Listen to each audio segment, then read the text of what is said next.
Mr. Silent Channel, ang guro kong malakas. Kabanata 2691-2700. Akala ni Medusa ay patay ka na pagkatapos mag-molting. Haha, 3 eyes will spare your life. Good mood ako ngayon. Kung aalis ka ngayon, hindi ko kukunin ang buhay mo, kung hindi. Maiintindihan ng sinuman ang kahulugan ng pangungusap na ito. Ang pag-uusap sa pagitan ng dalawang tao ay maaaring ituring na isang pamilyar na tono. Siyempre, ang pagiging pamilyar na ito ay ang pagiging pamilyar sa pagitan ng dalawang tribo. Ang matandang babae ay ang kontemporaryong ninuno ng Sun Fox Tribe, at ang tanging makakalaban sa Cobra King, isang tunay na malakas na lalaki. Tungkol naman sa tatlong mata na binanggit ng Sun Fox Granny, natural na ito ang tatlong mata na Magic God, isa sa dalawang Magic God ng Snake Man Tribe, na kilala rin bilang Snake Man Tribe Pharaoh. Ang Magic God ay makapangyarihan nga, ngunit sa harap ng Sun Fox Granny, ang Pharaoh na may tatlong mata ay talagang walang lakas ng loob na gumawa ng anuman, dahil alam niya na ang matandang babae na ito ay isang malakas na lalaki sa antas ng Snake King, ang pinakamalakas na lalaki sa Sun Fox Tribe. Ano ang dapat kong gawin? Siya ba? Aalis talaga ng ganito? Mamamatay ba ng walang kabuluhan ng 5 dakilang Diyos? Alam ng Three Eyes na kung aalis siya ng ganito, mawawala ng mukha ang Snake Man Tribe, at si Tianyin ay nasugatan ng husto ng taong lalaki, at ngayon ay nakahiga pa rin siya sa lupa nang hindi gumagalaw. Hindi sigurado ang mukha ng Magic God na may tatlong mata. Pagtingin kay Granny Sun Fox, at saka sa babaeng katabi ng tao, agad siyang natakot. Hindi lang Granny Sun Fox ang lumitaw, kundi pati na rin ang kasalukuyang pinuno ng Sun Fox Clan, Saint Sun Fox, ang dumating. Si Saint Sun Fox ay isang high-level Magic God, mas makapangyarihan kaysa sa kanya, isang middle-level Magic God. Kahit na ang Sun Fox Clan ay maliit sa bilang, ang kanilang cultivation ay mas malakas kaysa sa Snake Clan. Kung isang tunay na away ang sumiklab, alam ni Sanya na wala man lang siyang tiwala sa mga kamay ni Granny Sun Fox. Ito ay isang dilema. Kung siya ay umatras, siya ay mawawalan ng mukha, at kapag siya ay bumalik, ang ahas na hari ay lalabas mula sa pag-urong at hindi siya patatawarin. Kung hindi siya atras, hindi siya makakakuha ng magandang resulta sa harap ni Granny Sun Fox. Noong nasa dilema lang si Sanyan. Si Tianyin sa kabilang panig ay sumisigaw, ngunit walang pag-asa sa buhay. Tianyin, napakatapang mo, pumatay. Hindi ito inaasahan ni Sanyan. Siya ay natigilan at nalaman na si Tianyin sa lupa ay pinatay ng taong batang lalaki sa pamamagitan ng pagwagayway ng kanyang kamay. Sa sandaling ito, ganap na galit si Sanyan. Siya at si Tianyin ay hindi lamang mga pharaoh ng parehong lahi, kundi pati na rin ang mga dawas na kasosyo. Galit na galit si Sanyan nang patayin ang kanyang syota. Umuungol. Ang banal na liwanag sa itaas ng langit ay nagniningning, at si Sanyan ay biglang lumangoy pababa at dumiretso kay Yang Yiyo. Ayaw mong uminom ng alak, hinahanap mo si kamatayan. Tumalon si Lola ng Sun Fox at binati si Sanyan. Bakit mo siya pinatay? Ang Sun Fox Saint sa tabi ni Yang Yiyo ay kumurap at nagtanong kay Yang Yiyo. Malinaw niyang nakita na noong nag-uusap sina Sanyan at Lola sa itaas ng langit, ang mga makukulay na kaliskis ng dragon ay lumipad palabas sa katawan ni Yang Yiyo at direktang pinatay ang babaeng ahas na si Tianyin. Nakita na noon ni Sun Fox Saint at Granny ang makulay na kaliskis ng dragon kay Yang Yiyo, at alam nila ang kapangyarihan. Ang babaeng ahas na si Tianyin ay malubhang nasugatan ng Chaos Bell kay Yang Yiyo ngayon lang, kaya normal lang na ang makulay na kaliskis ng dragon ay direktang napatay sa suntok na ito. Ngunit hindi maintindihan ng Sun Fox Saint kung bakit pinukaw pa rin ni Yang Yiyo ang kabilang partido. Obviously, pinupukaw niya ang tatlong mata sa itaas ng langit. Matapos itanong ang tanong na ito, talagang naunawaan ng Sun Fox Saint kung ano ang iniisip ni Yang Yiyo. Gusto lang niyang gamitin ang kamay ng kanyang biyenan para patayin ang tatlong mata na pharaoh ng angkan ng ahas sa itaas ng langit. Obviously, nagtagumpay siya. Ang lahi ng tao na ito ay may napakalalim na kalkulasyon. Sabi ng Sun Fox Saint sa kanyang puso. At ngumisi si Yang Yiyo at sinabing, halos kitilin ng ahas na babae ang buhay ko, at tama na patayin siya. Napakalakas ng kadahilanang ito. Ngunit tumawa ang Sun Fox Saint at sinabing, gusto mo lang gamitin ang kamay ng biyenan ko para galitin ang Sky Eye God para patayin ng biyenan ko ang tatlong mata. Natigilan si Yang Yiyo nang masira ang isip ng Sun Fox Saint, ngunit sinabi niya nang hindi namumula at humihingal, medyo kawili-wili ito. Lahat ba kayong mga tao ay napakatuso? Tanong ng Sun Fox Saint na may pagkamausisa. Awkward na umubo siyang at mabilis na inibo ang usapan, ako si Yang Yiyo mula sa sangkatauhan. Hindi ko pa natatanong ang pangalan ng Diyosa. Sa wakas ay naalala mong itanong kung sino ako. Well, Goddess, medyo espesyal ang titulong ito. Ako ang Saint of the Sun Fox Clan. You can call me Just Goddess. Iyan ang lola ko, ang pinakamalakas na tao sa aking angkan. Nakangiting sabi ng Saint of the Sun Fox. Okay.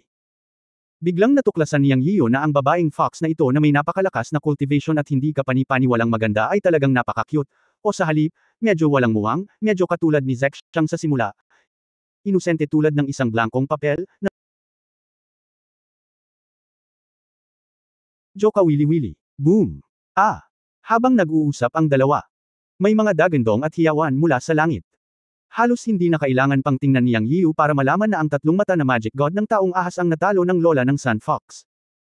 Tamang-tama, nang tumingala siya, nakita niya ang malaking katawan ng may tatlong mata na Magic God ng taong ahas na direktang bumagsak mula sa langit. Bang! Nagkaroon ng malakas na lindol. Ang malaking katawan ng taong ahas na may tatlong mata na Magic God ay nahulog, at ang lupa ay nanginig.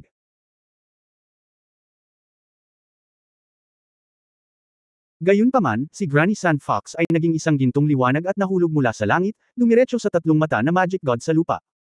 Nakahinga ng maluwag si Yang Yian. Gaya ng inaasahan, kumilos si Granny Sun Fox, at napahamak ang tatlong mata na Magic God. Parehong napahamak ang dalawang Magic Gods ng Tribong Snake Man. Wala siyang magandang impresyon sa mga taong ahas na ito. Sa simula, hindi sinasadyang nakapasok siya sa kanilang teritoryo at direktang napatay ang mga ito.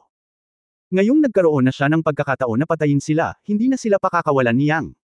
Siyempre, siya. Ginamit ang mga kamay ng tribo ng Sun Fox. Sa simula, sinumpa niya ang tribo ng Sun Fox sa hindi paglabas, ngunit ngayong lumabas sila na may dalawang master, hindi niya ito papakawalan kung magagamit niya ang mga ito. Ngunit hindi niya maisip kung bakit gustong iligtas siya ng dalawang pinakamalakas na master ng tribo ng Sun Fox na direktang tumalon. Pero hindi na mahalaga ngayon. Ang mahalaga ay alam niyang hindi siya mamamatay kung lalabas ang dalawang nangungunang master ng Sun Fox tribe. Bukod dito, pinatay niya ang isa sa dalawang dakilang pharaoh ng mga taong ahas, at ngayon ang pangalawa ay malapit nang mamatay sa mga kamay ng lola ng Sun Fox. Si Yang Yiu ay labis na natatakot sa dalawang taong ahas na mga pharaoh. Magaling si Tianyin sa pag-atake sa kaluluwa ng Yuan Shen. Kung wala siyang Reg along Yuan Shen na Chaos Bell, matagal na siyang pinatay. Tinanong ni Yang Yiu ang matanda tungkol sa Chaos Bell. Ayon sa matanda, ang Chaos Bell ay tinatawag ding Donghuang Bell, tulad ng pagtawag niya dito na Donghuang Bell sa simula. Ito ay ang kayamanan ng Demonyo Clan Emperor sa panahon ng paglikha ng mundo. Gayunpaman, siya at ang matanda ay hindi sigurado kung ang Chaos Bell sa kanyang Yuan Shen ay may kaugnayan sa emperador ng angkan ng demonyo. Anyway, ito ay palaging misteryoso.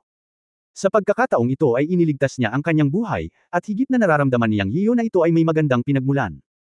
Ang iba pang may tatlong mata na serpent na Diyos ay isa ring kakilakilabot na pag-iral. Ang kulay abong sinag ng liwanag mula sa ikatlong mata ay maaari talagang magalit sa kanya.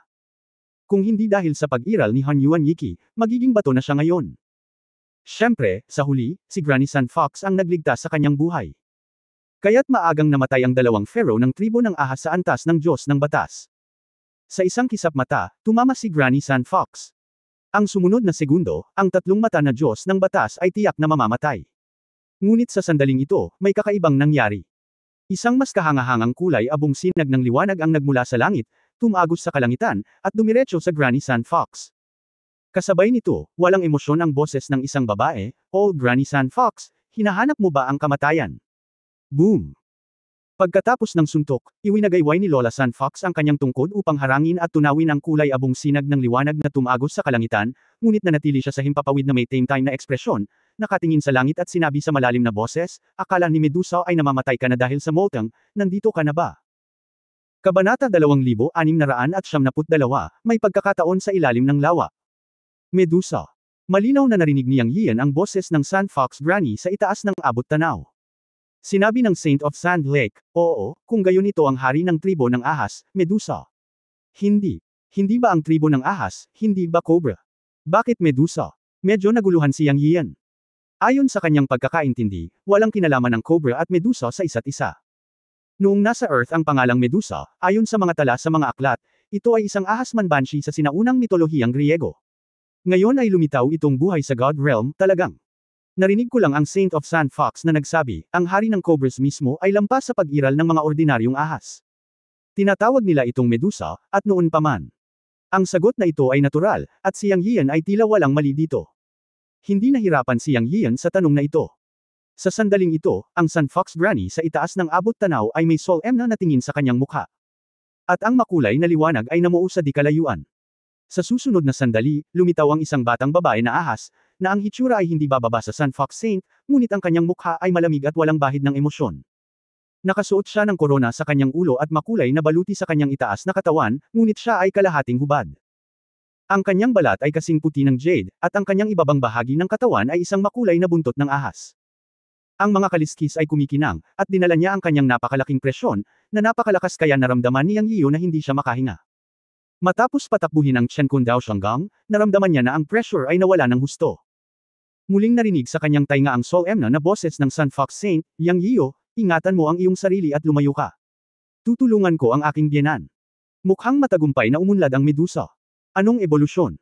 Natatarantang tanong ni Yang Yiyu. Sabi ng Sun Fox Saint, nag-evolve ang Medusa minsan sa bawat milyong taon. Noong nakaraan, ang lakas niya ay katumbas ng lakas ni Lola, o mas masahol pa kaysa kay Lola. Pero ngayon, kung tutuusin mula sa kanyang aura at panahon, nag-evolve siya kamakailan. Kaya maaaring mas malakas ang kanyang lakas kaysa kay Lola. Gusto kong tumulong. Hindi maiwasan ni Yang Yiyu na mag-alala matapos itong marinig. Kung talagang mas malakas si Medusa kaysa kay Granny Sun Fox, kung matalo si Granny Sun Fox, hindi siya makakatakas. Nang may sasabihin pa sana siya, nawala sa isang iglap ang Sun Fox Saint, at lumitaw sa tabi ng Granny Sun Fox sa kalangitan, na nakaharap kay Medusa. Medusa. Bulong ni Yang Yiyu sa kanyang sarili, nakatitig kay Granny Sun Fox at sa Sun Fox Saint sa kalangitan, at pagkatapos ay tumingin sa Medusa sa kabilang panig ng kalangitan daan-daang metro ang layo. Napangiti siya ng mapait sa kanyang puso, natatakot na baka hindi maganda ang katapusan ng araw na ito. Anong pagpipilian ang dapat niyang gawin sa oras na ito? Tumalikod at tumakas. Not to mention na baka pwede na talaga siyang tumakas ngayon, dahil patay na lahat ng Snakeman Masters, syempre hindi kasama si Medusa, and with Granny Sun Fox and Saint Sun Fox forced Medusa, it is not a problem for him to escape now. Baka, kaya niya. Ang sagot ay hindi. Bakit? Dahil kung siya ay tumalikod at tumakas, siya ay wala sa kanyang sarili, at ang kanyang puso ay hindi kailanman magiging mapayapa. At saka, parehong negel iligtas sa kanya sina Granny Sun Fox at Saint Sun Fox. Siya, si Yang Yian, ay nasa daan ng paglilinang hanggang ngayon, at pinag-uusapan niya ang mga salita ng pagkakaibigan. Paano siya tatalikod at tumakbo palayo, naiwan si Lola Sun Fox at Saint Sun Fox para harapin si Medusa ng mag-isa. Hindi ito ang kanyang estilo ng paggawa ng mga bagay. Ang pinakamasamang kaso ay ang kamatayan. At hindi pa umabot sa ganoong yugto, kaya hindi siya maaaring mamatay. Ayon kay Saint Sun Fox, ang antas ng cultivation ng Medusa ay hindi kasing ganda ng Granny Sun Fox dati, ngunit ngayon ay maaaring matagumpay siyang umunlad upang maging mas malakas kaysa sa Granny Sun Fox, ngunit hindi sigurado si Saint Sun Fox kung siya ba ay talagang nag-evolve. Kahit na matagumpay na umunlad ang Medusa, hindi mahina si Granny Sun Fox, at sa pagdaragdag ng isang Sun Fox Saint ng mas mataas na antas ng God of Law, siya rin ay isang pag-iral na hindi maaaring maliitin. Sa pag-iisip nito, nagngangalit si Yang Yiyu at tumalon, at lumapit kay Granny Sun Fox at sa Saint of Sun Fox. Siya, Yang, ay hindi duwag. Bagamat hindi siya sapat upang harapin ang tatlong dakilang Diyos, gusto rin niyang makipaglaban gamit ang mga butong bakal, kaya ano ang dapat katakutin? My friend, please retreat and go to the God Lake behind you. May naghihintay na pagkakataon para sa iyo. Depende sa iyo kung kaya mong sugpuin ang Medusa ngayon. Lumipad lang sa ere si Yang Yiyu, at narinig niya ang boses ni Granny Sun Fox. Dahil dito ay natigilan siya at medyo nataranta. Pumunta sa God Lake. Maaari ko bang sugpuin ang Medusa? Nataranta ako. Anong gamot ang binili ni Granny Sun Fox sa kanyang lung? Nang tatanungin pa sana siya, dumating na si Medusa sa tapat na may dalang kidlat, na may walang kapantay na malakas na hininga. Magkasabay na gumalaw sina Granny Sun Fox at Saint Sun Fox at sumugod patungo sa Medusa. Ang pagbabago-bago ng enerhiya na dulot ng tatlong dakilang Diyos ay nagparamdam sa kanya ng takot. Hindi pa nga siya nakakapagsimula ng laban, pero ang momentum na dulot ng tatlo ay nakaramdam siya ng takot. Kung sila ay mag-aaway ng harapan, hindi maisip ni Yang Yiyu kung ano ang mangyayari. Umalis ka na, aking kaibigan. Maiintindihan mo kapag na-activate mo ang Chaos Bell sa lawa. Nagpadala muli ng mensahe si Lola Sun Fox. Sa oras na ito, gumawa kaagad ng desisyon si Yang. Dahil masasabi sa kanya ni Granny Sun Fox ang tungkol sa kanyang Chaos Bell at iginiit na pumunta siya sa lawa, mayroon siyang mga dahilan. Hayaan mo siya. Anyway, naramdaman niya na kung mananatili siya para lumahok sa isang labanan sa ganitong antas, magiging pabigat siya.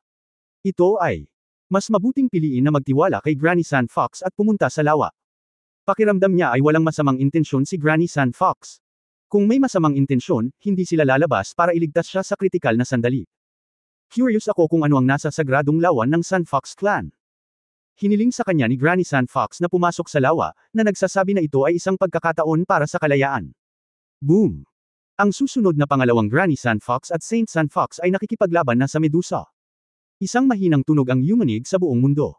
Naramdaman ni Yang Yian ang malakas na pagbabago-bago ng tatlong dakilang Diyos, at hindi maiwasang makaramdam ng lamig sa kanyang puso. Kinagat niya ang kanyang mga ngipin at pumunta sa sagradong lawa sa ibaba. Sa katunayan, mula sa pagbabago-bago ng lakas ng labanan, nadama niya na hindi siya angkop para sa pakikilahok sa antas ng labanan na ito. Ang hiningang ibinuga ni Medusa ay talagang napakalakas, mas malakas kaysa sa Granny Sand Fox. Sinabi ni Saint Sand Fox na nasa level siya ng Upper Low God, kaya walang duda na ang Granny Sand Fox ay nasa level ng Heavenly daw. Bilang hari ng Snake Clan, napagpasyahan din ni Medusa na siya ay nasa Heavenly daw level batay sa impormasyon ng lalaking ahas na naghahanap ng kaluluwa ni Tenshi. Isa na itong labanan sa pagitan ng mga nangungunang powerhouse. Hindi siya malapit dito. Mas mainam na pumunta sa sagradong lawa upang makita kung anong mga pagkakataon ang mayroon. Ayon kay Granny Sand Fox, maaaring sugpuin ang Medusa. Ang bilis ay dapat na mabilis, kung hindi, kung lumipas ang oras, matatalo si Granny Sand Fox at Saint Sand Fox, at pagkatapos ay magiging mapanganib ito. Kapag si Granny Sand Fox at Saint Sand Fox ay napatay ni Medusa, walang tutulong sa kanya, at direktang haharapin niya si Medusa. Sa oras na iyon, sa harap ng malakas na tao sa antas ng Heavenly daw, siya ay mamamatay. Flop. Bumulusok si Yang Yiu sa lawa. Sa pagkakataong ito, walang harang na hamarang sa kanya. Sa tingin ko ay binuksan ni Granny Sand Fox ang barrier ng Divine Lake. Kabanata 2673 Tadhana ba o nagkataon? Sumisid si Yang Yian sa ilalim ng tubig, naaalala ang mga tagubili ni Granny Sand Fox sa kanyang isipan. Matapos makapasok sa lawa, pinaandar niya ang Chaos Bell. Buzz, dong. Ang Chaos Bell ay lumabas sa ibabaw ng katawan sa isang nanginginig na tunog, at naglabas ng isang malambing na tunog ng kampana. Sa sandaling ito, isang sinaunang at mabigat na kampana ang tumunog mula sa ilalim ng tubig. Dong, sa isang iglap, parang kumulo ang buong lawa. Sa sandaling ito, biglang naramdaman ni Yang Yian na ang Chaos Inscription na lumitaw sa ibabaw ng katawan ay mabilis na dumadaloy, na parang nakatanggap ito ng ilang tawag, at labis na nasa sabik. Dahil dito, medyo natarante siya. May tunog ng kampana sa ilalim ng lawa. Kapareho ito ng tunog ng Chaos Bell, ngunit ang mahalagang pagkakaiba ay ang tunog ng kampana na nagmumula sa ilalim ng lawa ay isang materialized na tunog, habang ang tunog ng Chaos Bell sa kanyang katawan ay ang tunog ng mahiwagang kapangyarihan ng Yuan Shen. Mayroong mahalagang pagkakaiba sa pagitan ng dalawa. Ano ang nangyayari? Bahagyang nalito si Yang Yian, ngunit hindi siya huminto, at binilisan ang kanyang bilis hanggang sa ilalim ng lawa. Inaabangan niya ang tunog ng sinaunang kampana sa ilalim ng lawa. Bakit maaaring pareho ito sa Chaos Bell ng kanyang Yuan Shen? Naguguluhan si Yang Yian at nakaramdam pa ng kakaiba sa sandaling ito. Sa kanyang pag-iisip, mabilis niyang narating ang ilalim ng lawa.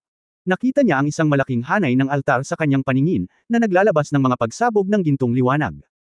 Ngunit sa sumunod na sandali, biglang lumiit ang mga mag-aaral ni Yang Yian, dahil nakita niya ang isang sinaunang kampana na lumilitaw sa gitna ng altar. Parang pamilyar ang kampanang ito.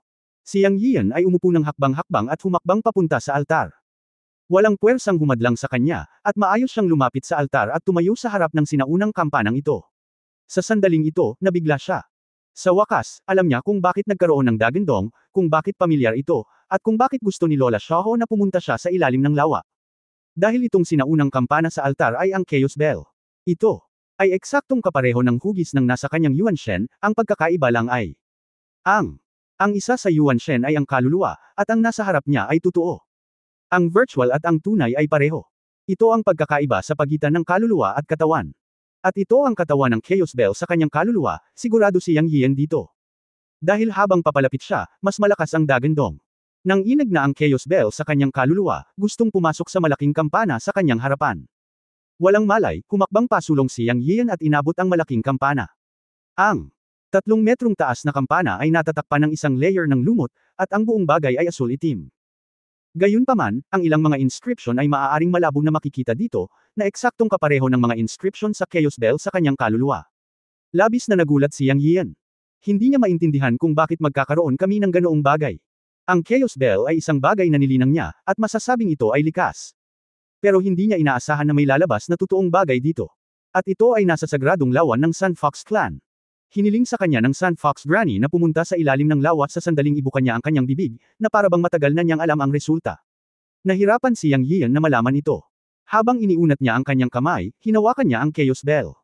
Buzz! Nang mahawakan niya ang malaking Chaos Bell sa altar, isang hagong tunog ang direktang umalangaw-ngaw sa kanyang isipan. Sa isang iglap, nakita ni Yang Yiu ang mga inscription sa malaking kampana na umaagos ng maliwanag, eksaktong kapareho ng mga inscription noong siya ay tumatakbo sa kanyang kaluluwa, napakapamilyar, at sa ilalim ng gininto ang liwanag, hindi niya namamalayan na ipinikit ang kanyang mga mata. Ito ay masyadong nakakasilaw para buksan ang kanyang mga mata. Nagulat ang kanyang isipan at nalaman niyang may bumubuhos na impormasyon. Tila tumigil ang oras sa sandaling ito. Hindi ko alam kung gaano katagal, biglang iminulat ni Yang Yiyu ang kanyang mga mata, at medyo natigilan siya sa sandaling ito. Ang impormasyong bumubuhos sa kanyang isipan sa wakas ay nagbunyag ng kanyang mga pagdududa. O ito ay ang impormasyong ipinarating ng Chaos Bell sa kanyang harapan. Mula sa impormasyong ito, nalaman ni Yang Yiyu na sa panahon ng paglikha ng mundo, isang malaking artifact ng kampanilya ang isinilang sa kaguluhan, na pinangalan ng Chaos Bell, at kalaunan ay kinuha ng angkan ng demonyo na si Tiandi at pinalitan ng Donghuang Bell. Sinabi ni Donghuang na siya ay isang angkan ng demonyo, ngunit sa katunayan siya ay hindi isang angkan ng demonyo. Siya ay ipinanganak sa kaguluhan at nagpakita kasama ang Chaos Bell. Siya ay ipinanganak na magkasama, ngunit nang maglaon ay itinuring siyang isang angkan ng demonyo. Nakuha niya ang dakilang daw at tinawag ang kanyang sarili na Donghuang. Matapos ang paglikha ng sa mundo, siya ay naging emperador ng langit. Nang maglaon, nahulog siya sa sakuna ng langit at lupa, at ang kanyang kayamanan na si Donghuang Bell ay nahiwalay. Si Donghuang mismo ay bumalik sa kaguluhan. Walang nakakaalam kung siya ay buhay o patay, ngunit si Donghuang Bell ay kinuha ng demonyong reyna na Nine-Tailed Fox. Ang pagbabalik ni Donghuang sa kaguluhan ay katumbas ng pagkalipol, at ang kanyang kayamanan na si Donghuang Bell ay nasira din sa sakuna. Ang kanyang kaluluwa at katawan ay pinaghiwalay, at ang kanyang katawan ay dinala sa fiery desert ng demonyong reyna na Nine-Tailed Fox upang bantayan ng Sun Fox Clan sa mga henerasyon. Ang demonyong reyna na Nine-Tailed Fox ay masasabing ninuno ng Fox Clan sa tatlong kaharian. Ang mga utos ng ninuno na natitira sa Sun Fox Clan ay bantayan ang Chaos Bell, Donghuang Bell, at hintayin na lumitaw ang Destiny. Ang tinatawag na Destiny ay ang pagbabalik ng Donghuang Emperor. Bago ang kaguluhan, kung may lumitaw na may Chaos Bell balang araw, siya ang Destiny. Ito rin ang araw kung kailan makumplito ng Sun Fox Clan ang misyon nito at umalis sa Fiery Sun Desert. Labis na nagulat si Yang Yiyu. Hindi ba't dala niya ang espiritu ng Chaos Bell? Siya ang Destiny ng Sun Fox Clan. Ngayon naiintindihan ko na ang sinabi noon ni Lola Sun Fox, ang pagkakataong malayang makapasok sa lawa, mapipigilan ba niya si Medusa para makita siya ngayon? Nagkataon lang ba ang lahat? O ito ba ay nakatadhana? Malaki ang ulo ni Yang Yiyu. Sa pagkakataong ito, kamag-anak na naman siya ng Donghuang Emperor. Ang Emperor ng Chaos Creation Era ng Donghuang Taiyi, ang tunay na unang tao sa mundo ng panahong iyon, ang pagkakaroon ng makalangit na kaharian, syempre, sa mga alamat ng panahong iyon, ang controller ng mundo ay ang 12 ancestral witches. Pero, pagkatapos ng maingat na pagsusuri, paano ito posible? Si Donghuang Tiandi ang unang tao na nagtatag ng langit ng angkan ng demonyo, ang unang tao na tunay na lumikha ng mundo. Siyempre, mula sa mga detalye sa kanyang isipan, alam ni Yang Yiyu na si Donghuang ay hindi isang angkan ng demonyo, ngunit isang Diyos na ipinanganak sa kaguluhan. Kaya lang ang mga panahon ay ginawang bayani at siya ang naging emperador na namuno sa angkan ng demonyo sa tatlong kaharian. Ang mga alamat ay mga alamat, at ang mga ito ay hindi mahalaga. Ang mahalaga ay nalaman ni Yang Yiyu na tila kamag-anak na naman niya si Donghuang Tiandi, na talagang isang gulo. Okay lang na tawagin siyang Donghuang, at okay lang na tawagin siyang Donghuang Bell, na sa pangkalahatan ay kaguluhan. Sumasakit ang ulo niya kapag naiisip niya ang mga ito. Siya, hindi nag-isip tungkol dito. Ang mahalaga ay sa sandaling ito, isa lang ang alam niya, na siya ay palaging magiging kanyang sarili, ang natatanging tao na si Yang Yiyu sa tatlong kaharian. Tungkol naman sa Chaos Bell na nasa harapan niya, Donghuang man o Chaos, ngayon lang niya alam na pag-aari niya iyon. Dahil ang Chaos Bell ay ang kayamanan ng kaluluwa na nilinang sa kanyang Yuan Shen, ipinanganak kasama niya, at para sa katawan ng Chaos Bell na ito, anuman ang dahilan, ito ay pagmamay-ari na ngayon. Biglang binuksan ni Yang Yiyu ang kanyang mga mata, pinakilos ang kanyang puso, at hinimok ang Yuan Shen Chaos Bell. Buzz! Boom! Nawala ang lumot dito. Isang malamyos at sinaunang kampana ang tumunog. Ang sinaunang kampana sa altar ay kumikinang na may gintong liwanag. Sa ilalim ng vibration, umikot ang inscription. Ang kampana ay umaalingaw tulad ng pagpalakpak, at naging isang ginintoang at simpleng Chaos Bell na umikot at lumipad na may isang whoosh, lumilipad lamang sa paligid niya, tulad ng isang gala na pauwi. Walang pakiramdam ng pagiging pamilyar at intimacy. Huminga ng malalim si Yang Yiyu at sinabi sa kanyang sarili, huwag kang magtanong tungkol sa nakaraan, tingnan mo lang ang kasalukuyan, ipinanganak ang Chaos Bell. Sa susunod na sandali ay gumalaw ang puso ni Yang Yiyu, umungal ang Chaos Bell, at ang isang kislap ng gintong liwanag ay naging kasing laki ng palad, lumulutang sa kanyang palad, at muling lumipad si Yang Yiyu. Ang kayamanan ay nagbago ng mga kamay, at oras na para lumabas at tulungan ang Sun Fox Granny at ang Sun Fox Saint. Kabanata 2694, Medusa's Petrifying Light. Sa labas ng mundo. Boom! Puff! Lumipad pa atras si Lola Sun Fox. Lola! Sumigaw si Sun Fox Saint, ngunit napaatras din siya ni Medusa. Pareho silang itinumba mula sa himpapawid ni Medusa, at dalawang malalaking hukay ang nabasag sa lupa. Sa mga tuntunin ng paglilinang, ang Medusa ay talagang matagumpay na nagbago at mas malakas kaysa sa Granny Sun Fox. Ubo-ubo. Si Lola Sandfox ay umubo ng dugo at iwinagayway ang kanyang kamay upang harangan ang Saint Sandfox sa kanyang likuran. Hindi niya inaasahan na magiging napakalakas ni Medusa pagkatapos ng kanyang ebolusyon. Pagkatapos ng isang malaking labanan, siya ay palaging pinipigilan at sa wakas ay natamba mula sa langit. Kahit na sa tulong ng Saint Sandfox sa likod niya, wala itong silbi. Lola, ipaglalaban ko siya. Pinunasan ng Saint Sandfox ang dugo sa gilid ng kanyang bibig at sinabi kay Medusa na nahulog mula sa langit. Ahem, huwag kang mag-abala, babae. Nakumpleto na ni Medusa ang threshold ng Heavenly Daw. Nahawakan na niya ang gilid ng threshold ng 5 pangunahing panuntunan. Walang kwenta para sa iyo na lumaban ng husto, tumingin si Granny Sandfox kay Medusa sa kanyang paningin, na may kawalang kakayahang makita sa kanyang mga mata. Siya ay nasa Heavenly Daw realm din, ngunit hindi siya nakapasok sa threshold ng 5 pangunahing panuntunan ng Heavenly Daw sa loob ng hindi mabilang na taon. Ang dating Medusa ay nasa simula lang din ng Heavenly Daw realm, ngunit ngayon ay iba na. Matapos mag-evolve ang magandang makamandag na ahas at malaglag ang katawan nito, nagawa nitong maging mas malakas kaysa sa kanya. Tila naabot nito ang threshold ng 5 pangunahing panuntunan ng Heavenly Daw realm. Ito ay mas malakas kaysa sa kanya, at normal na hindi siya ang kanyang kalaban. Kung mauunawaan ng isang tao ang 5 pangunahing tuntunin ng kaharian ng langit na daw ay nakasalalay sa pagkakataon at talento ng isang tao. Hindi pwedeng pilitin. Hindi ko ini-expect na ginawa pala ng magandang ahas na ito. Noong nakaraan, pinigilan niya siya, ngunit ngayon pagkatapos na lampasan ni Medusa ang hadlang na ito, siya ay ganap na napigilan ni Medusa. Dahil dito, medyo nadismaya si Granny Sandfox. Gayunpaman, may pag-asa pa. Ang pag-asa na ito ay si Yang Yiyo. Ito rin ang pag-asa ng proteksyon at paghihintay ng Sandfox clan sa panahon. Ipapaalas ka ni Old Fox. Ang mga salitang walang emosyon ay tumunog. Si Medusa ang pumunta sa Sandfox Granny at sa Sandfox Saint. Hehe, nalampasan mo na ba ang Great Heaven Slash? Ang lola ng Sandfox ay hindi naguguluhan. Sa halip, tinitigan niya si Medusa at tinanong kung ano ang gusto niyang itanong. Noong una, naghinala lang siya na naabot ni Medusa ang threshold ng misteryo ng mga patakaran. Ngayon ay naramdaman niya ito, ngunit hindi siya sigurado kung ito ay totoo. Hindi mahalaga na sabihin sa iyo. Isa lang itong kababalaghan na ngayon ko lang naramdaman, ngunit kahit na ganoon, sapat na iyon para patayin ka. Ikaw at ako ay magkasama sa hindi mabilang na taon, at dapat ay may katapusan. Ako lamang ang maaaring umiral sa maapoy na Sun Desert. Mamatay. Napakalamig ng mga salita ni Medusa. Bago siya matapos magsalita, itinaas niya ang kanyang mga braso at may lumabas na pares ng purple na kampana sa kanyang mga palso. Ding dong. Tumunog ang tunog ng mga kampana. Tunog iyon ng Diablo. Nang tumunog ang tunog ng demonyo, nabaliktad ang mukha ni Lola Sandfox. Bigla niyang sinampal ang Saint Sandfox sa tabi niya at sinabing, pumunta ka sa ilalim ng lawa at huwag kang lalabas. Lola, Lola.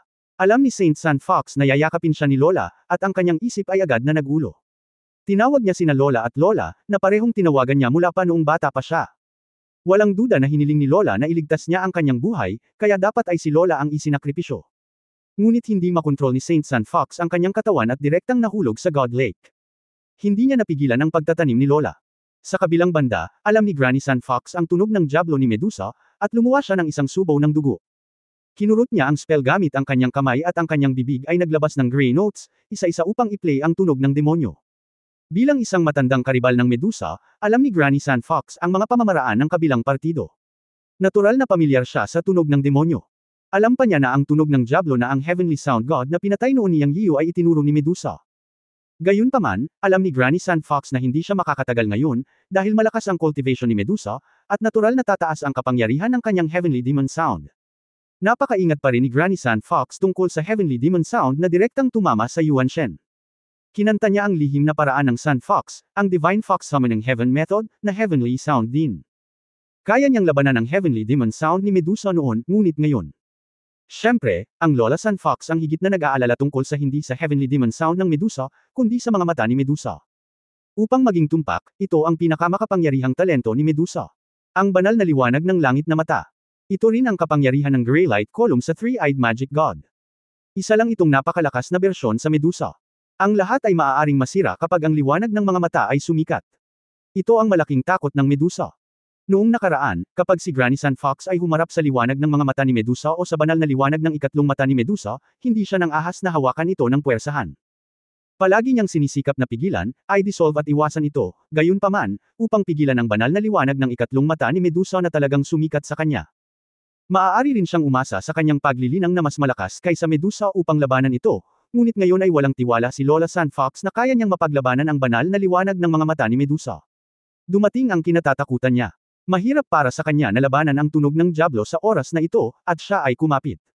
Ngunit nakita niyang nagbago ang kulay ng mga mata ni Medusa. Kulay abuli lang ang mga mata ni Medusa. Malaki ang pagbabago sa mukha ni Lola San Fox sa oras na ito. Alam niya na ito ang makapangyarihang talento ni Medusa, isang makapangyarihang talento na maaaring masira. Alam ni Lola San Fox na hindi niya ito mapipigilan. Sa sandaling ito, sinubukan niya ang kanyang makakaya upang harapin ang tunog ng Diablo ni Medusa, hindi pa banggitin ang pagpigil sa talento ng petrification ng mata ni Medusa. Noong una, umaasa siya kay Yang Yiyu na lalabas mula sa ilalim ng lawa, ngunit hanggang ngayon ay walang gumagalaw. Bumantong hininga si Lola San Fox sa kanyang puso, kalimutan mo na ito ang kapalaran. Handa na siyang mahulog. Hindi bababa sa ang San Fox Saint ay ipinadala sa Divine Lake. Sa kanyang pag-unawa sa kayamanan na binabantayan ng San Fox Clan sa Divine Lake, posibleng mailigtas ang buhay ng San Fox Saint. Boom! Sa sandaling ito, isang dagandong ang tumunog sa Divine Lake. Nakita ni Lola San Fox ang tubig ng lawa na tumataas ng 12-12 metro ang taas sa kanyang peripheral vision, ngunit sa sandaling ito, lumuwa ang mga mata ni Medusa, at dalawang gray at purple na ilaw ang dumiretso sa kanya. Urgent ba ito? Tanong ni Lola San Fox sa kanyang puso. Dong! Ang sinaunang kampana ay tumunog, malambing at kumalat sa buong mundo. Nagniningning ang gininto ang liwanag sa Divine Lake. Isang simple at sinaunang kampana ang tumunog kaagad na lumabas sa tubig at lumutang sa kalangitan. Sa ilalim ng gininto ang liwanag, ipinadala ni Granny San Fox ang malademonyong boses ni Medusa upang mawala sa isang iglap na nagpagon sa kanyang pakiramdam. Pagkatapos ay tumunog ang pangalawang kampana, at ang simple at sinaunang kampana ay lumutang sa itaas ng kanyang ulo. Boom! Sa isang mapurol na tunog, ang nagbabagang liwanag sa mga mata ni Medusa ay direktang nakaharang sa labas ng kampana. Dong! Malakas na tumunog ang kampana. Nawala ang liwanag sa mga mata ni Medusa. Puff! Sa susunod na sandali, nagluwa si Medusa ng isang subaw ng dugo, umatras ng ilang hakbang, at tinitigan ang sagradong lawa na may isang pares ng mga lilang mata. Tuwang-tuwa si Lola San Fox nang makita niya ito. Ang mga figure ni Yang Yiyu at Saint San Fox ay lumitaw sa lawa. Kabanata 2695 Diyos. Nagulat si Medusa. Ang kanyang mga mata ay kulay abo at lila, at ang kanyang tingin ay kumikislap habang nakatitig kay Yang Yian. Alam ni Medusa kung ano ang nangyayari sa taong ito. Wala siyang pakialam sa taong ito noon dahil sa paningin niya, ang kabataang ito ay isang junior god, at para sa kanya, isa lang itong langgam. Kaya't pinahintulutan niya si Granny San Fox na makapasok ang sangkatauhan sa God Lake nang walang pakialam. Siyempre, sa huli, pagkatapos na patayin sa isip niya si Granny San Fox, natural niyang papatayin ang lahi ng tao, dahil ang lahi ng tao ang may kasalanan, at alam niya ang lahat ng ito sa pamamagitan ng pagpatay sa kanyang 5 dakilang Diyos at Diyos ng batas. Ang Ant na hindi niya sineseryoso noong una ay nagbigay sa kanya ng malaking pagkabigla sa sandaling ito. Tiningnan ni Medusa ang sangkatauhan na umuusbong mula sa lawa, at ang kanyang mukha ay lubhang komplikado sa sandaling ito. Siya, nakaramdam din ng pananakot. Siyempre, ang banta na ito ay nagmula sa sinaunang kampana. Alam na alam ni Medusa kung gaano kalakas ang kanyang Chanmo Divine Light. Noong papabagsakin na niya si Granny San Fox, hindi niya inaasahan na isang tunog lang ng kampana ang makakasira sa kanyang Heavenly Demon Sound at Chanmo Divine Light. Paanong hindi siya magugulat? Puno ng mga sorpreses si Lola San Fox. Sa kritikal na sandali, umalis si Yang Yian sa Divine Lake at ipinatawag ang Chaos Bell, ang yaman na binantayan ng San Fox Clan sa mga henerasyon. Siyempre, hindi naman masasabing summoning. Upang maging tumpak, ito ay upang ibalik ang Chaos Bell sa pinagmulan nito. Sa wikang iniwan ng mga ninuno, ang San Fox Clan ay naghihintay sa tadhana.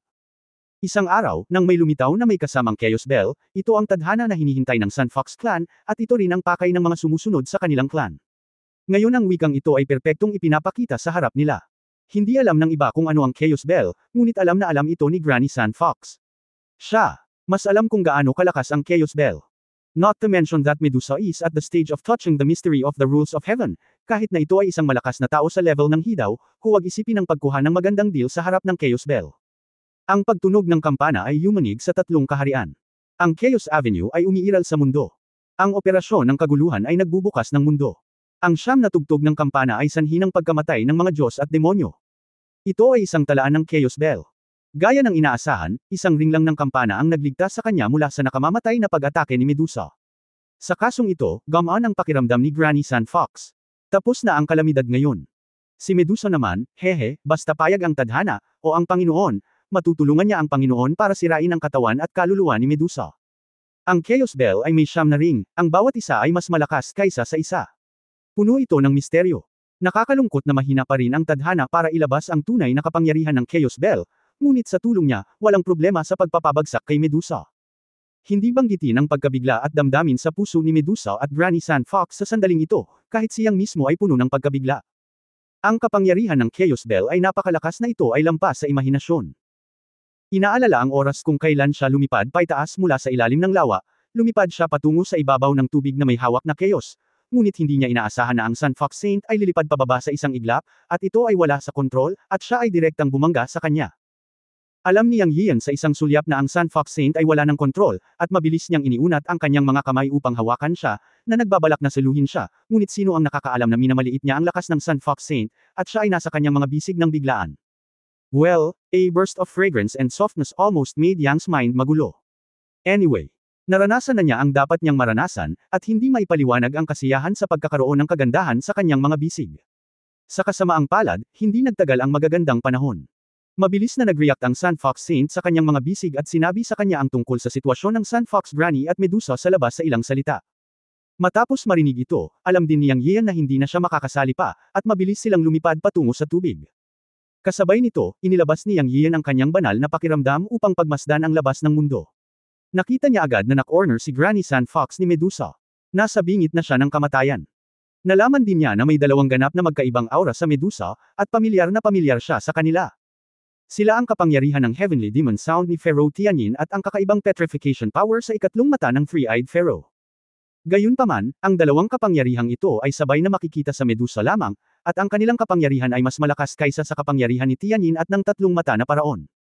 Sa madaling salita, ang nakita niya sa kanyang banal na kahulugan ay ang liwanag na lumalabas sa mga mata ni Medusa ay malapit nang mahulog sa Granny Sandfox. Naramdaman din niya na si Granny Sandfox ay pinigilan ni Medusa. Kung hindi niya ito pinansin, siguradong dead end ito. Natural na hindi niya mapapansin si Granny Sandfox. Una, siya ang kanyang tagapagligtas. Pangalawa, noong nasa ilalim siya ng tubig, nalaman niya mula sa impormasyong ipinadala ng Chaos Bell na binabantayan ng Sandfox Clan ang Chaos Bell sa loob ng maraming henerasyon. Ngayon ang Chaos Bell ay naging isang tunay na kayamanan ng langit at lupa na maaaring hawakan, at ang Sandfox Clan ay gumawa ng malalaking kontribusyon. Walang pakialam si Yang Yian kung maaari niyang harangan ang liwanag ng mga mata ni Medusa o hindi, at agad na isinaaktibo ang Chaos Bell. Bilang resulta, ang Chaos Bell ay mas mahusay kaysa sa naisip niya. Sa tunog ng kampana, ang Chaos Inscription ay kuminang ng gininto ang liwanag, at agad na tumakbo palabas ng tubig, iniligtas si Granny Sandfox at naging dahilan upang umatras si Medusa. Sa sandaling ito, si Yang Yian at ang Saint of Sandfox ay dumaong sa tabi ng Granny Sandfox. Si Medusa sa tapat ay malungkot na mukha at nakatitig pa sa tatlong tao sa gulat. Ang Chaos Bell ay naglalabas ng makinang na gintong liwanag at lumulutang sa itaas ng ulo ni Yang Yian. Pagkatapos mag-react ni Granny Sandfox, sobrang nasasabik siya ng kaharap si Yang Yian. Tumingin si Yang Yian kay Granny Sandfox at makikipag-hello at magpasalamat. Pagkatapos ng lahat, si Granny Sandfox ang nag-utos sa kanya na kumpletuhin ang Chaos Bell sa Divine Lake. Inayos man ito ng isang tao sa dilim o nagkataon, talagang kumpleto para sa kanya ang Chaos Bell. Noong nakaraan, ito ay isang virtual na pag-iral na may regalo ng supernatural na kapangyarihan ni Yuan Shen, ngunit ngayon ang Chaos Bell ay may pisikal na katawan, perpektong pinagsama-sama, at ang kapangyarihang nabuo ay napakalakas na tanging si Yang Yian lamang ang nakakaalam kung gaano ito kalakas.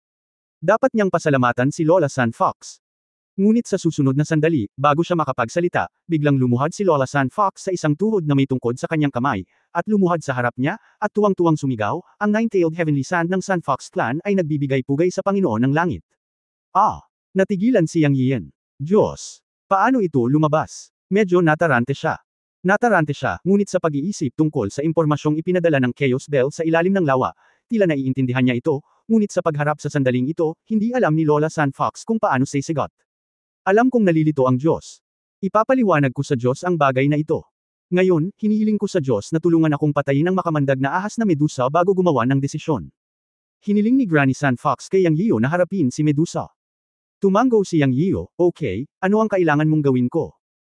Alam niya na bagamat mayroon siyang Chaos Bell, malayo pa rin ang kanyang cultivation sa Medusa, at hiniling din sa kanya ni Granny Sandfox na tulungan siya. Si Medusa ay isang kaaway, kaya natural na dapat siyang harapin muna. Sinabi ni Granny Sandfox, kailangan lamang ng Diyos na i-activate ang Chaos Bell ng 3 beses sa Medusa, at ang iba ay maiiwan sa akin. Kabanata 2696, Pagsanib puwersa upang sugpuin ang Medusa. Okay, tumango si Yang Yian. Naintindihan niya ang ibig sabihin ng Granny Sandfox. Kailangan lang niyang i-activate ang Chaos Bell para makagambala kay Medusa. Hindi ito naging mahirap para sa kanya. Si Granny Sandfox pa rin ang tumulong. Ang Chaos Bell ay hindi karaniwan ngayon. Nang i-activate ito ni Yang Yian, nalaman niyang walang hadlang. Ito ay napaka-komportable at malakas. Gayunpaman, alam niya na hindi pa nito na ilalabas ang tunay na kapangyarihan ng Chaos Bell. Dahil na rin sa kanyang pagtatanim. Kung mas mataas ang cultivation, mas magiging malakas ang Chaos Bell. Sa sandaling ito, tinutulungan niya si Granny Sandfox na harapin si Medusa, at inaabangan niya ito. Anyway, sa nangyari kanina, makikita na malaki ang epekto ng Chaos Bell sa Medusa. At ako, tutulong din ako. Nagmamadaling nagsalita ang Saint of Sandfox sa gilid, na parabang natatakot siyang makalimutan siya. Medyo natahimik si Yang Yian tungkol sa Saint of Sandfox. Bagamat ang babaeng ito ay isang makapangyarihang Diyos ng batas sa itaas na antas, wala siyang kilos ng isang Diyos ng batas sa itaas. Ang kanyang pagkatao ay ganap na parang isang batang hindi pa lumaki. Ngunit ito ay tiyak na dahil dito na ang Sandfox Saint ay mukhang partikular na kaakit-akit. Kahit papaano ay gustong-gusto ni Yang Yiyo ang babaeng ito. Iniisip ang eksena sa ilalim ng lawa kanina, medyo na-distract ang puso ni Yang. Yung feeling na, sumirit. Okay, nagmamadaling nagpreno si Yang. Akala ko ako ay masama. Sa katunayan, alam niya na ang Sandfox Saint ay isang matandang halimaw na mas matagal nang nagsasanay kaysa sa kanya, ngunit maaaring protektado siya ng Sandfox Granny, kaya napakawalang muwang niya sa ugali. Girl, kinuprotektahan mo ang Panginoon ng Langit, na siyang pinakamalaking kontribusyon mo. Sabi ni Lola ng Sandfox. Si Sandfox Granny ay isang maunawang tao. Alam niya na kahit na si Yang Yiyo ang Lord of Destiny at ang may-ari ng Chaos Bell, ang kanyang cultivation ay mas mahina kung tutuusin. Siyempre, ang kahinaang ito ay tumutukoy sa pagiging nasa harap ng isang malakas na tao tulad ni Medusa. Sa katunayan, ang paglilinang ng Panginoon ng Diyos ay hindi isang mahinang tao. Hayaang protektahan ng Sandfox Saint si Yang Yiyo dahil sa takot sa mga hindi inaasahang sitwasyon. Kung nasugatan si Yang Yiyo, mas sulit ang pagkawala. Nako, naiintindihan ko, Lola, hindi kailanman pinabulaanan ng Saint of Sandfox ang mga salita ni Lola Sandfox, ngunit nakinig lamang siya. Dahil alam niyang palaging isa sa alang-alang siya ni Lola Sandfox at hindi siya sasaktan. Mas nakaka-relax silang tatlo nang mag-usap. Ngunit si Medusa sa kabaligtaran ay may ganap na madilim na mukha. Narinig niya ang bawat salita ni Granny Sandfox at ng dalawa pa, at talagang galit na galit siya. Kailan ba hindi pinansin ng marangal na Medusa? Sa sandaling ito, ang mga salita ni Granny Sandfox at ng iba pang tatlo ay hindi pinansin ni Medusa. Umuungol. Biglang umungal si Medusa, at ang tunog ay yumanig sa siyam na langit. Malamig siyang bamantong hininga, mamamatay kayong lahat ngayon, Slutty Fox, panoorin mo akong lamunin ka ngayon. Nang bumagsak ang boses, puno ng makulay na liwanag ang katawan ni Medusa. Sa sumunod na sandali, ito ay naging isang higanteng ahas na may katawan na 100 talampakan, at tumubo sa ulo nito ang isang pares ng matabang sungay. Naglabas ito ng nakakatakot na hininga ng presyon. Pinalibutan ng makulay na ambon ang katawan, na talagang nakakatakot. Sit, hiss, hiss. Ibinuka niya ang kanyang bibig at iniluwa ang dalawang magkasawang dila, ang kanyang dagwang bibig, kakaibang kulay ube na mga mata, at ang liwanag ay sumilay. Umuungol. Si Medusa ay naging isang higanteng ahas, at nang ibukan niya ang kanyang bibig at umungol, ang kapangyarihan ng Heavenly Demon Sound ay naging mas malaki, at ang mga sound wave ay nakikita ng hubad na mata. Mula sa malayo, nakita ni Yang Yiyo at ng dalawa pa ang Heavenly Demon Sound na paparating. Diyos, mangyaring hampasin ang Chaos Bell. Nagmamadaling sigaw ni Lola Sandfox. Boom! Nagmamadaling hinimok ni Yang Yiyo ang Chaos Bell, at ang tunog lamang ng Chaos Bell ang makakapigil sa Heavenly Demon Sound.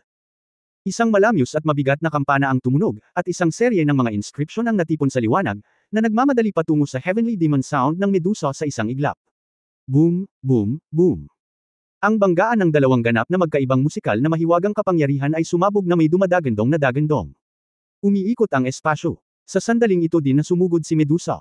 Kasabay nito ay malamig na bamantong hininga si Granny Sandfox, tinapakan ang kanyang mga paa, at dumiretso sa Medusa. Swoosh! Ang tunog ng demonyo ay ikinalat ng Chaos Bell, at ang banal na liwanag ng Heavenly Eye ay muling lumabas mula sa mga mata ni Medusa, halos takpan ng langit at ang araw. Boom! Boom! Tumalon si Yang Yian, sumunod ng malapit sa likod ng Granny Sandfox, at na-activate ang Chaos Bell ng 2 beses sa isang hilera. Ang mga inscription sa Chaos Bell ay sumambulat sa gininto ang liwanag, sunod-sunod na parang mga alon upang salubungin ang banal na liwanag ng Heavenly Eye ni Medusa.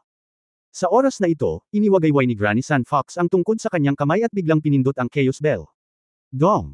Ito ay isang pagpapala.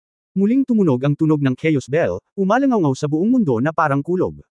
Sa isang pagbagsak, sumanib ito sa gintong alon na minamaneho ni Yang Yiyo. Umuungol. Sa isang iglap, ang pag-atake ng magkabilang panig ay bumangga sa lahat. Isang dagandong ang pinakawalan ni Medusa. Tila sumisigaw si Yang Yiyo sa kanyang tenga. Habang tinitingnang mabuti, nakita niyang patuloy na gumugulong ang malaking katawan ni Medusa. Pumunta ka. Gumalaw ang puso ni Yang Yiyo, at direktang pinaandar niya ang Chaos Bell. Sa isang iglap, bumukas ang Chaos Bell laban sa hangin, palaki ng palaki patungo sa Medusa. Sa susunod na sandali, tinakpan ng Chaos Bell ang langit at tinakpan ang Medusa.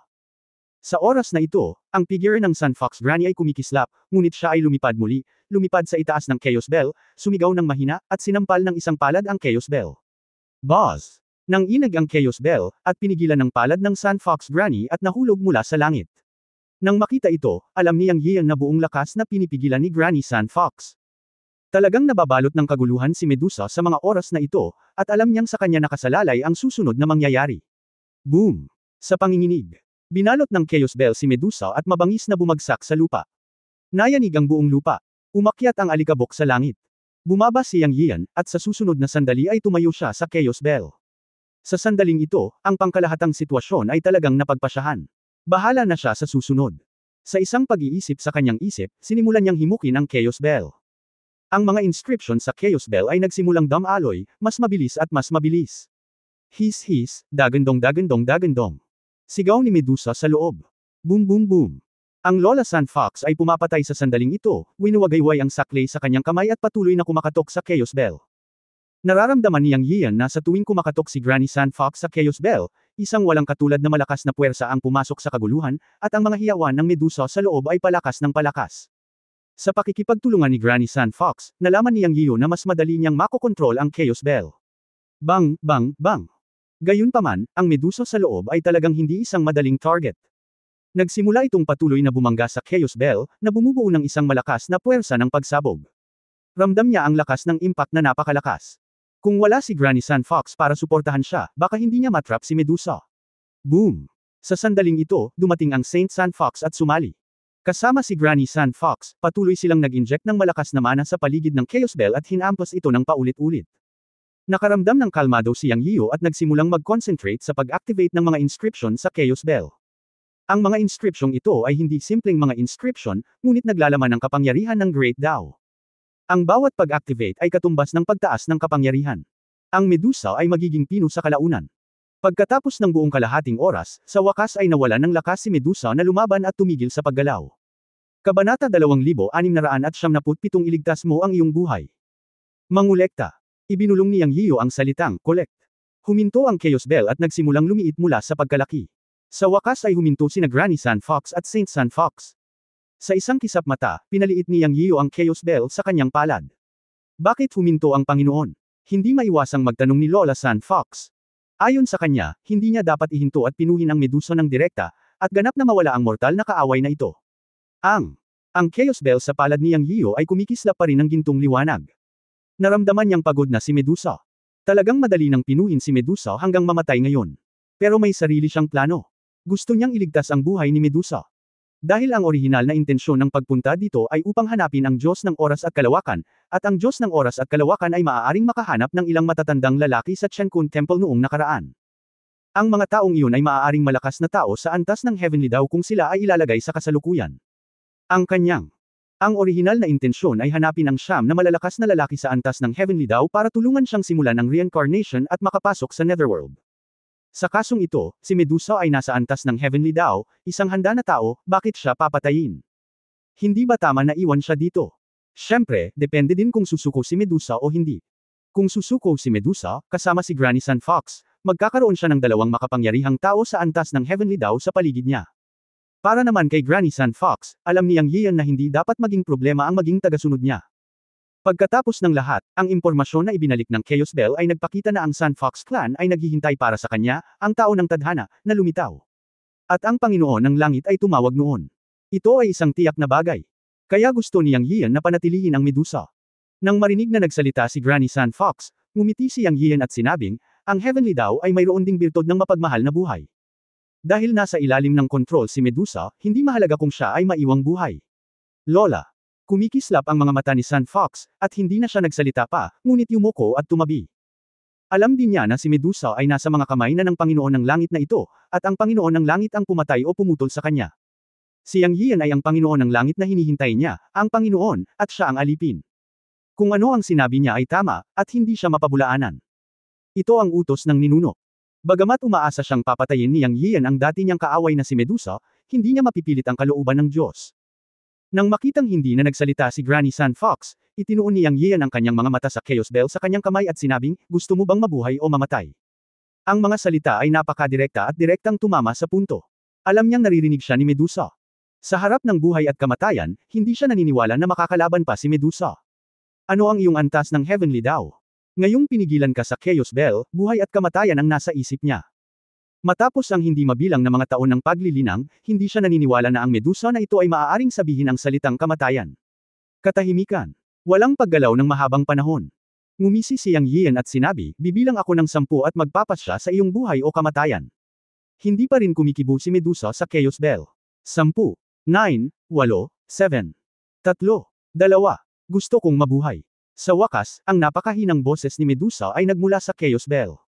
Ngumiti si Yang Yian. Tama yan. Walang sino man ang hindi natatakot sa kamatayan. Lalo na sa huli ang paglilinang, mas mahalin ang buhay. Siyempre, hindi ibig sabihin na ang mga malalakas na tao sa antas na ito ay talagang takot sa kamatayan, ngunit takot sila sa kamatayan ng walang dahilan at hindi ito katumbas ng halaga. Katulad ng sitwasyon ni Medusa, kung hindi siya papayag, siya ay pipinuhin hanggang mamatay ni Yang Yiu ng walang pag-aalinlangan, na siyang pinaka-hindi karapat-dapat na paraan para mamatay. Kaya lang pumayag siya, kung hindi ay mamamatay siya. Ano ang magagawa niya? Okay, kailangan ko ang iyong Demon Soul Mark. Frank ang sabi ni Yang Yiu. Dahil sumuko ka na, dapat may checks and balances. Ang pagbibigay ng marka ng kaluluwa ng demonyo ay ang pinakadirekta, simple at magaspang na paraan ng pagkontrol. Boss! Sa susunod na sandali, tumunog ang Chaos Bell, at isang 30 pulgadang mini na bersyon ng Medusa ang lumipad palabas. Ikan-away ni Yang Yiu ang kanyang kamay at pumasok sa gitna ng kanyang mga kilay.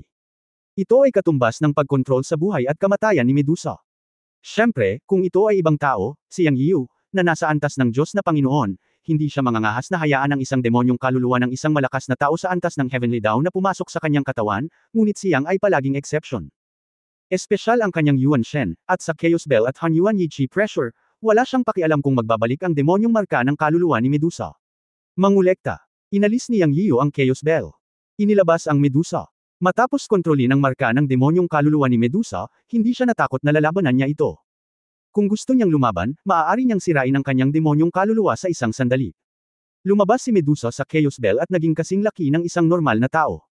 Sa mata ni Yang, isa lang siyang magandang ahas na mukhang mas maganda kaysa sa ibang nilalang. Siyempre, ito ay noong tinitingnan niya ang kanyang itaas na bahagi ng katawan, ngunit nang ang kanyang mga mata ay nahulog sa makulay na buntot ng ahas ni Medusa, si Yang Yiu ay nanginig sa buong katawan. Medyo takot na siya sa ahas mula pa noong bata pa siya. Ang magandang ilusyon ay nasira sa isang iglap. Cold-blooded beauty ang kagandahan ni Medusa. Binalaan ni Yang Yiu ang kanyang sarili sa kanyang puso na ito ay isang magandang makamandag na ahas, kaya mas mabuting huwag na lang itong isipin. Angkop na maging tagasunod, ngunit kalimutan ang tungkol sa iba. Pagkalabas ni Medusa, nahiga siya sa lupa, mukhang mahina. Ibinalik ni Yang Yiu ang kanyang kamay, at isang patak ng tubig ng buhay ang lumitaw at lumutang sa harap ng Medusa, na nagsasabing, kunin mo itong patak ng banal na tubig, makakatulong ito sa iyong makabangon. Ito ang pangalawang paraan niyang sa pagkontrol sa Medusa. Naniniwala siya na hindi tatanggi si Medusa. Gaya ng inaasahan, nahihirapang tumingala si Medusa, at nagningning ang kanyang mga mata. Nadama niya na ang patak ng lilang tubig na ito ay naglalaman ng isang malaking sigla, na talagang nakakatulong para sa kanyang paggaling. Kanya. Ang espiritu ng buhay ay ibinigay kay Yang Yiu, kaya hindi siya natakot at nilamon ang tubig ng buhay. Pagkatapos ng isang labanan, siya ay napagod at talagang kailangan ng malakas na sigla para makabawi. Umuungol. Sa sandaling nilamon niya ang tubig ng buhay, nagpakawala si Medusa ng isang masakit na sigaw. Makulay at nakakasilaw ang buong katawan niya, at naging kakun siya. Ang mga mag-aaral ng lumiit ang Sun Fox Granny sa gilid, lumiwanag ang kanyang mga mata, at tumingin siya kay Yang Yiu. Napakalakas niya kaya nakikita niya na ang patak ng banal na tubig na ibinigay ni Yang Yiu kay Medusa ay puno ng malakas na sigla. Matapos itong kunin ni Medusa, talagang napabuti nito ang bloodline ni Medusa. Isa itong tukso na hindi kayang labanan ng anumang demonyo. Ngumiti si Yang Yiu at sinabing, may 2 huling patak. Ibibigay ko sa iyo. Sa pamamagitan ng pagwagayway ng kanyang kamay, 2 pang patak ng tubig ng buhay ang lumipad sa Sun Fox Granny at sa Sun Fox Saint ayon sa pagkakabanggit. Salamat, Diyos. Nagliwanag ang mga mata ni Lola Sun Fox, at mabilis siyang nagpasalamat. Pagkatapos nito, pinandilatan niya ang Saint Sun Fox at sinabing, ito ay isang malaking kapalaran na maaaring mapabuti ang linya ng dugo. Siguro maaari itong mag-evolve minsan, bakit hindi ka magpasalamat sa Diyos ng mabilis? Sumunod ang Saint San Fox at nagpasalamat, salamat, Diyos. Hiniling sa kanya ni Lola San Fox na tawagan ang Diyos, kaya kailangan niyang sumunod. Anyway, sinabi rin noon ni Granny San Fox na si Yang Yiyo ang nakatalagang tao na hinihintay ng San Fox Clan sa mga henerasyon, at siya ang magiging pinuno ng San Fox Clan sa hinaharap, kaya walang dapat ipag-alala. Ang pangunahing bagay ay ang patak ng tubig na inilabas ni Yang Yiyo ay maaari talagang mapabuti ang bloodline, at naramdaman din ito ng Saint San Fox mula sa Medusa. Bahala ka, basta, kapamilya tayong lahat, hehe, tuwang-tuwa si Yang, kaya kinuha niya lahat, at pagkatapos niyang kunin ay masunurin siya. Kabanata 2678 Pagpasok sa Desolate Sea. Makalipas ang isang taon, naabsorb ng Medusa, Granny San Fox, at Saint San Fox ang tubig ng buhay. Kung mas mataas ang antas ng paglilinang, mas mabagal ang oras ng pagsipsip. Kahit na ang bloodline ay hindi pa nag-evolve, lahat ito ay napabuti. Para sa lahi ng demonyo, ang pagpapaganda ng bloodline ay kumakatawan sa pagpapala ng talento, lalo na sa kanilang antas, ito ay maihahambing sa pag-akyat sa langit. Ito ay halos tulad ng isang panaginip na nais na pumunta sa karagdagang. Matapos kunin ang tubig ng buhay ni Yang Yian, ang kanilang bloodline ay napabuti, na nangangahulugan na ang kanilang talento sa paglilinang ay napabuti. Sa hinaharap, maaari silang pumunta ng higit pa. Ito ay parang isang alamat lamang. Tapos, hehe, ngumiti si Yang. Mula noon, may dalawa pang Diyos ng Heavenly Dao level at isang upper level na God of Law sa paligid niya. Bagamat higit na kontrolado ng tubig ng buhay silang tatlo, maaari nilang tanggapin ang resultang ito. Para sa Medusa, ang kaluluwa ng demonyo ay lalabas, at hindi mahalaga kung mayroon pang isang layer ng kontrol. Naghihintay ang Granny San Fox at Saint San Fox sa paglitaw ng Destiny. Ang Destiny ay ang bagay na kanilang sinusunod at ang Panginoon. Ganon din. Sa halip, sila ay puno ng pasasalamat kay Yang Yian, na nagpabuti ng kanilang mga talento sa kadugo at pinahintulutan silang magpatuloy pa sa daan ng Great Dao sa hinaharap. Sa ngayon, nakamit na ni Yang Yian ang 2 sa 9 na dakilang makalangit na paraan. Sumunod, pinakawalan ni Yang Yian sina Yu Linglong, Teng Shi at iba pa at nagpatuloy sa pagsulong. Kinailangan pa niyang pumunta sa Demon God Palace, at hindi magbabago ang kanyang layunin na makakuha ng prutas ng ginseng para matulungan si Yu Linglong na gumaling. Ang pagtitipon ng 2 higanti sa God Realm ng Laiyang Desert ay nagbigay daan kay Yang na maglakad ng patagilid sa Laiyang Desert, at natural na walang problema ang lumabas. Sa 2 makapangyarihang tao ng Heavenly Level, Granny San Fox at Medusa, hindi naging problema ang lahat. Pagkaraan ng 10 araw, lumabas sila ng Laiyang Desert. Nang umalis sila, mas marami ang Medusa, Granny San Fox, Saint San Fox, at ang buong San Fox Clan. Tulad ng para sa Cobra Clan, walang intensyon si Medusa na kunin sila, at kahit na gusto niyang kunin ang mga ito, hindi sila gusto ni Yang Yian. Si Medusa ay isang kakaibang karakter, at tila wala siyang nararamdaman para sa mga taong ahas. Sinundan niya si Yang Yian nang walang anumang paliwanag. Kung tungkol sa San Fox Clan, iba iyon. Ang buong tribo ng San Fox ay walang maraming tao, 100 lamang o higit pa sa kabuuan, na itinuturing na napakabihirang. At ayon kay Granny San Fox, orihinal na hinihintay ng kanilang tribo ang pagpapakita ni Yang Yian, ang Panginoon ng Langit. Ang tribo ng San Fox ay hindi itinuturing na mga katutubong naninirahan sa God Realm ng Fiery Sun Desert. Ang mga Aboriginal na naninirahan ay ang tribo lamang ng Cobra. Ngayong nagpakita na si Yang Yian, ang Panginoon ng Langit, natural na kailangan nilang umalis kasama niya. Walang gaanong tao sa tribo ng San Fox, kaya maaari silang umalis ng magkasama. Walang problema para kay Yang Yian, at direktang dinala niya ang tribo ng San Fox sa espasyo ng Chenkunpot at dinala sila. Hindi ito nakakaapekto sa lahat, at ito ay isang magandang bagay.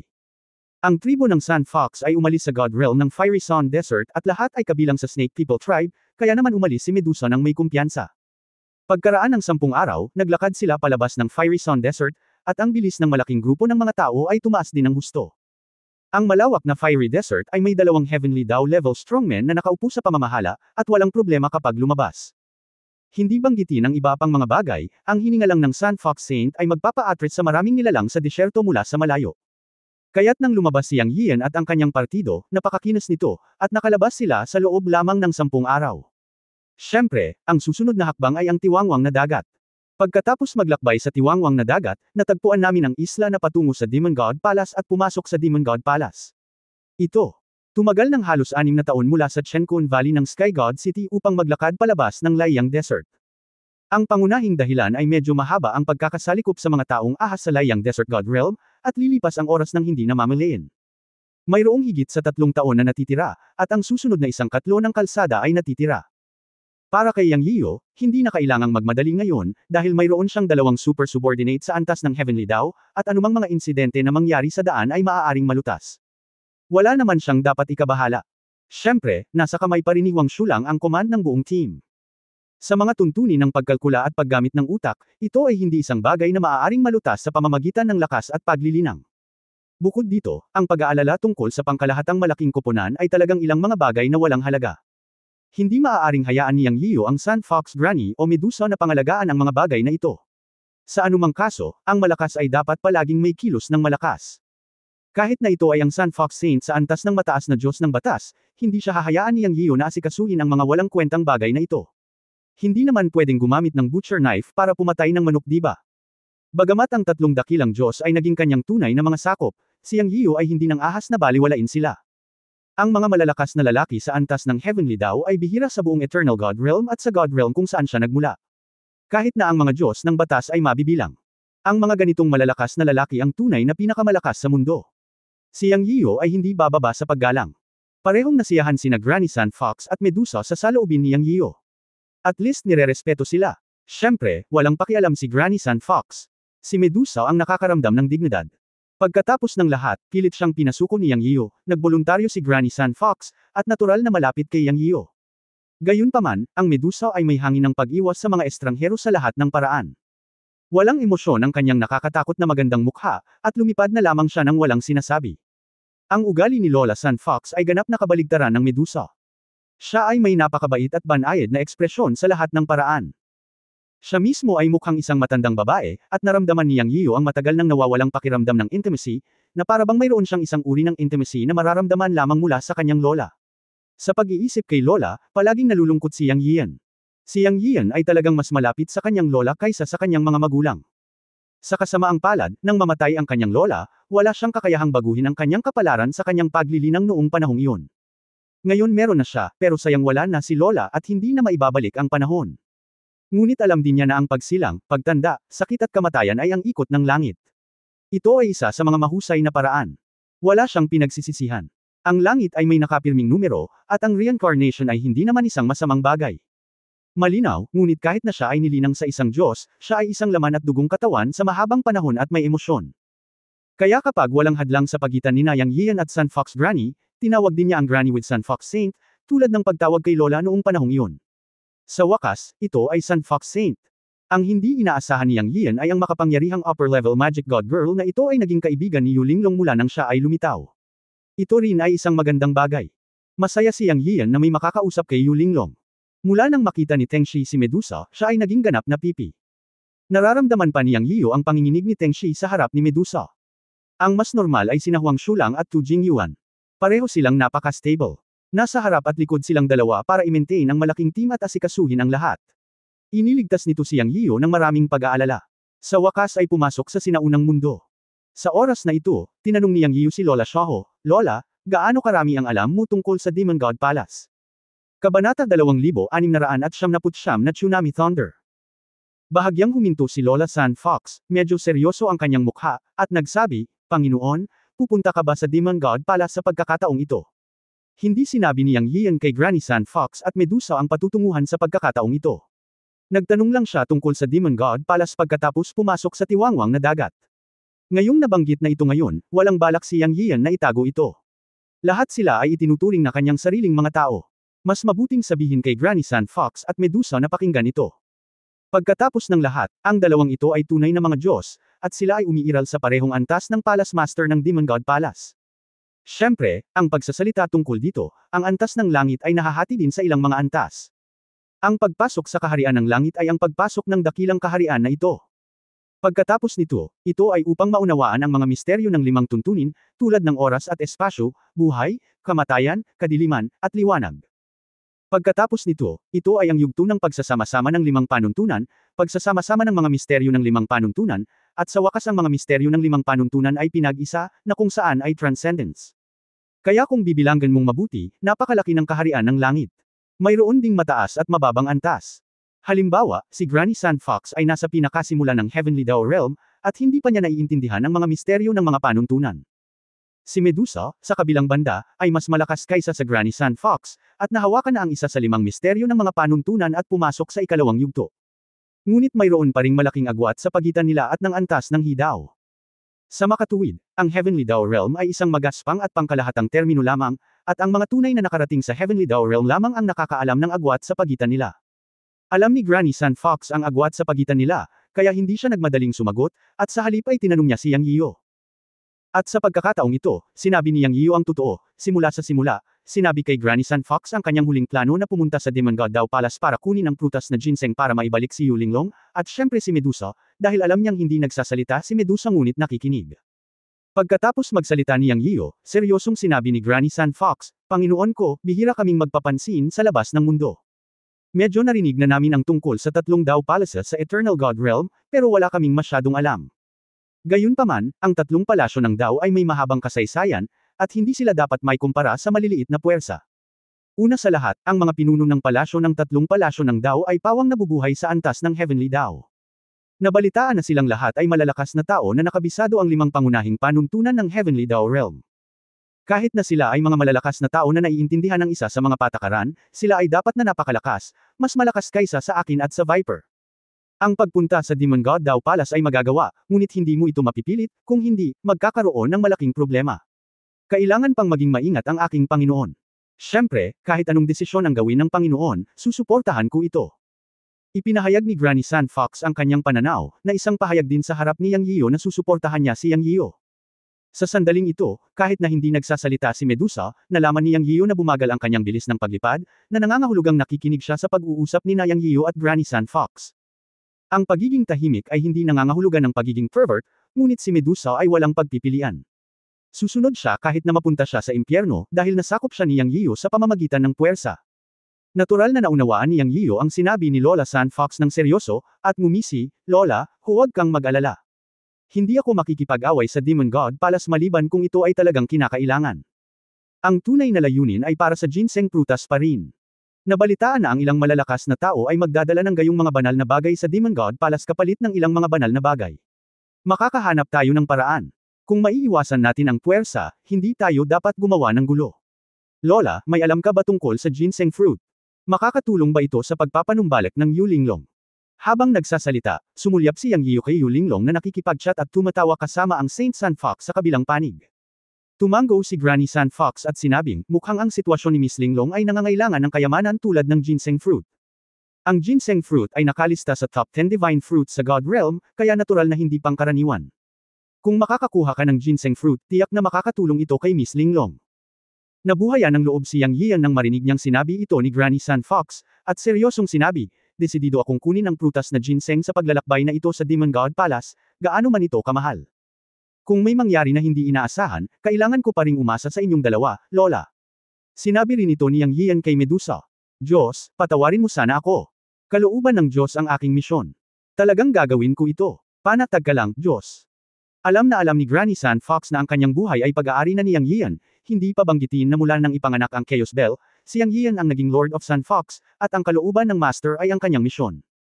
Ang pangungusap na ito ay hindi lamang basta-bastang pangungusap. Mas alam niya na sinabi ito ni Yang Yiyan bilang paggalang sa kanya at para iligtas ang kanyang mukha. Si Yang Yiyan ay maaaring direktang magbigay ng utos, ngunit seryoso siyang nagtanong. Sa paggalang na ito, ang Panginoon na ito ay hindi tatawagan ng walang kabuluhan. Ang kapalaran ng Sand Fox Clan ay ipinasa sa kanya, at hindi ito isang kawalan. Sa oras na ito, sinabi rin ni Medusa, na hindi nagsalita, "Wala akong problema." Ang mga salita ay maikli, ngunit ipinakita nito ang kanyang saloobin. Naunawaan din ni Medusa na ito ay paggalang ni Yang Yiyan, kaya natural na kailangan niyang ipahayag ang kanyang saloobin, dahil siya na ngayon ang lingkod ni Yang. "Maraming salamat." Sa sandaling ito, taos-pusong nagpasalamat si Yang. Alam niyang walang smooth sailing. Minsan ang mga iniisip sa puso ay napakaganda, ngunit hindi naman talaga maganda. Sino ang nakakaalam na ang paglalakbay na ito sa Demon God Palace ay magiging maayos? Gayunpaman, lubos siyang magtitiwala sa paglalakbay na ito kung makukuha niya ang mga pangako ng dalawang malalakas na lalaki sa antas ng Heavenly Dao, sina Granny Sand Fox at Medusa. Hanggat lumilitaw ang prutas ng ginseng sa Demon God Palace, makukuha niya ito sa anumang halaga at kahit sa anumang paraan kung kinakailangan, kung hindi, ang kanyang plano sa mahabang panahon ay magiging walang kabuluhan.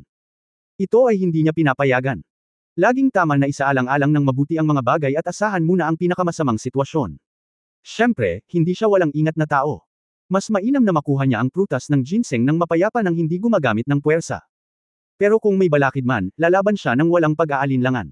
Dapat niyang kunin ang prutas ng ginseng para matulungan si Yulinglong na gumaling. Ito ang kanyang pangako kay Yulinglong bilang isang lalaki, at ito ang dapat niyang gawin. Ang tiwangwang na dagat ay napakalaki at malawak, at ang kapaligiran sa dagat ay magulo at lubhang mapanganib. Kakayanin pa rin ni Huang Shulang at ng 300 gwardya ang mga alon at bagyo sa simula. Makalipas ang isang buwan, nang pumasok sila sa malalim na dagat, sa wakas ay hindi na nila ito nakayanan. Sa araw na ito, ang kalangitan sa ibabaw ng dagat ay mabagyo. Ang mga alon ay tumaas ng 12 ng talampakan ang taas, at napuno ng maitim na ulap ang kalangitan, at pagkatapos ay nagkaroon ng malakas na ulan. Boom! Biglang umalangaw-ngaw ang kulog sa buong mundo. Ngunit sa isang iglap, libu-libong kulog at kidlat ang bumagsak mula sa langit ng walang anumang palatandaan. 12 ng 300 gwardya ang tinamaan ng kulog sa isang iglap, at halos huli na sila para iligtas sila. Nagsisigawan sila at nahulog sa dagat kasabay ng mga alon. Ang kanilang mga figure ay kumikislap at nilamon ng mga alon na may taas na daan-daang talampakan. Ang Panginoon ng Langit ay tsunami at kulog. Hayaang makasakay ang mga gwardya sa likod ng Tang Snake. Masyadong mababa ang kanilang pagtatanim upang pigilan ito. Malakas na wika ni Lola Xiaoho. Habang nagsasalita siya, iniwagayway niya ang kanyang tungkod sa langit na puno ng kulog. Biglang, sa isang malakas na putok, ang gininto ang liwanag ng tungkod ni Granny Sandfox ay bumuo ng isang gintong harang na may radius na 1 kilometro, na sumasakop sa lahat ng nasa loob nito. Kabanata 2700, dahil hindi posible ang maging low-key, maging high-profile tayo. Boom! Bitik! Nang maglagay si Granny Sandfox ng harang upang takpan ang lahat, tila nagalit ang bagyo sa itaas ng kalangitan. Hiniling ni Huang Shulang ang lahat na magtipon. Agad na isinigaw ni Yang Yiyo ang utos, at kasabay nito, nagpakawala ng mahabang dagandong si Tang Snake at naging daan-daang metro ang haba ng katawan nito. Tahimik ding nakipagtulungan sina Huang Shulang at Tu Jingyuan at lumipad papunta sa likod ni Tang Snake kasama ang mahigit 200 gwardya bago nag-utos si Yang Yiyo. Kasama sina Granny Sandfox at Medusa, dalawang super god, natural na hindi nila hahayaang masaktan ang mga natitirang tao. Sinulyapan ni Yang Yiyo ang magulong dagat sa ibaba, at medyo nalungkot. Pagkatapos ng lahat, 12 ng mga banal na gwardya ang inilibing sa tiwangwang na dagat sa isang iglap. Pakiramdam niya ay walang buhay ang mga banal na bantay na iyon. Ang pangunahing dahilan ay ang lahat ay nangyari ng biglaan, at walang sino man ang nagkaroon ng oras upang mag-react. Maging sina Granny Sandfox at Medusa ay walang oras na kumilos. Ang isa pang bagay ay naramdaman ni Yang Yiyan ang marahas at mapanirang kapangyarihan na nakatago sa tiwangwang na dagat, na hindi isang bagay na maaaring labanan ng mga banal na bantay. Bagamat naawa siya, wala itong silbi. Ang susunod na gagawin ay protektahan ang natitirang mga banal na bantay. Dahil sa eksenang ito, nakita din ni Yang Yiyan ang malupit na bahagi ng kapaligiran sa Eternal God Realm. Anuman ang interface, ang lakas ng kalikasan ay palaging hindi magagapi at makapangyarihan, at maging ang mga Diyos at tao na may mataas na antas ay mahirap hulaan at maliitin. Ito rin ang dahilan kung bakit ang bawat Diyos ay hinahabol ang transcendence. Ang mga Diyos na hindi nakalampas ay palaging nasa loob ng 3 kaharian at 5 elemento, at hindi nila kayang labanan ang kapangyarihan ng langit. Ang eksenang ito ay nagpalalim kay Yang Yiyan ng kanyang pagkamangha sa mundo at nadama ang kanyang kawalang halaga. Dati, kampante pa rin siya sa pagpasok sa kaharian ng Panginoon ng mga Diyos, ngunit sa sandaling ito, tuluyang nawala ang kasiyahang ito. Siyempre, hindi siya masyadong natatakot sa tsunami at kulog sa sandaling ito, dahil sa sandaling ito, kumilos na si Granny Sandfox. Matapos maging handa, naniniwala siya na ang malupit na natural na kapaligiran na ito ay kayang harapin ng malalakas na tao sa antas ng Heavenly Dao. Ito ay makikita mula sa hadlang sa sandaling ito. Si Granny Sandfox ay may ganap na lakas upang mapaglabanan ang lakas ng kulog. At si Medusa, ang magandang ahas na mas malakas pa kay Granny Sandfox, ay hindi kumibo. Gayunpaman, tiyak na dahil sa hindi nakagalaw si Medusa kaya napasimangot si Yang Yiyo at naisip sa kanyang sarili, ano ang ibig sabihin ng magandang ahas na ito? Hindi pa rin ba siya kumbinsido? Dahil lamang sa puwersahang pinasuko niya, ayaw niyang magtrabaho ng husto. Sa sandaling naisip niya ito sa kanyang puso, nakita niya ang buong katawan ni Medusa na kumikislap ng makulay na banal na liwanag, at agad na tumakbo palabas sa hadlang na itinakda ni Lola Sandfox, lumundag sa kalangitan, at dumiretso sa kalangitan na puno ng kulog, at nagsabi, "Old Fox, wala akong pakialam kung sirain mo ang proteksyon ng Light Shield." Sa lalong madaling panahon, ang mga salita ay nahulog, ang buong katawan ni Medusa ay sumabog sa makulay na banal na liwanag, nakasisilaw tulad ng nakakapasong araw, at nagpalabas ng mahabang sipol, hiss, roar.